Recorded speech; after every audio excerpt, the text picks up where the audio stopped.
Right, so having understood all the policies available to government, let's understand how the government can actually promote economic growth in the short run and in the long run. Remember, there are two different types of growth. If you don't understand that, watch my video on causes of economic growth.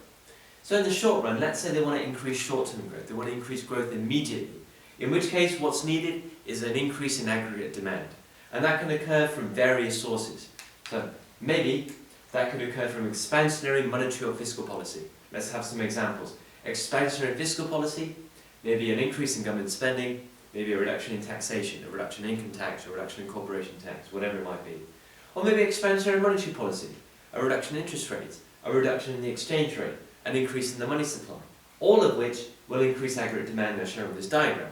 And you can see when aggregate demand shifts, actual growth increases from Y1 to Y2. That's the intention, an increase in actual short-term economic growth. Another benefit of these policies is, as we've learnt already, there can be a dual effect on aggregate supply as well. So that's an extra benefit that we might see at the same time. But there are some problems. You can see on this diagram that there is some demand pull inflation from P1 to P2 as a result of aggregate demand increasing.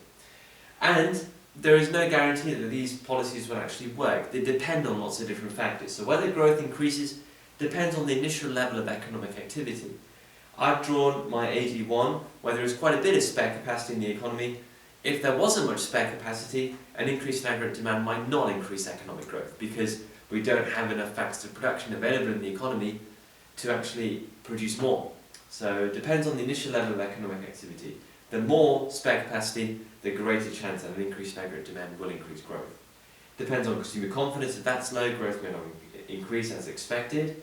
So anytime we're talking about consumption increasing, if that's what's underpinning your AD shift, well then you can always bring in the consumer confidence argument. Depends on the size of the multiplier. The bigger the multiplier, the less that the expansionary policy needs to actually be implemented. So the less that government spending needs to increase, the less that taxation needs to fall, etc. And also depends on the length of time lag. So some evaluation points there. For long-run growth, we're looking at supply-side policies, a whole host of which you can find on my video on supply-side policies. So any supply-side policies that will shift long-run aggregate supply to the right, you can see on this diagram that happening. As a result, there is an increase in potential growth, yes, but the way I've drawn my aggregate demand, there is also an increase in actual growth from Y1 to Y2. So that's going to do it, but that's going to be a long-term policy, a long-run effect there. Another benefit, often supply-side policies start with either government spending or reduced taxation, in which case there will be an increase in aggregate demand at the same time. So benefits, again, dual effects, but long time, they take a long time to work. There's no guarantee that they will work. They're very costly, they carry large opportunity costs, and whether they work or not in stimulating growth depends on the initial level of economic activity again. In this case, the more spare capacity, the more an increase in aggregate demand is needed, not an increase in aggregate supply. So if my AD was way down here, if I drew it on, if my AD was way down there, then increasing long-run aggregate supply does not change the level of growth. The level of growth is still going to be down here. So for these policies to work, we need to be quite close to a full employment level of output.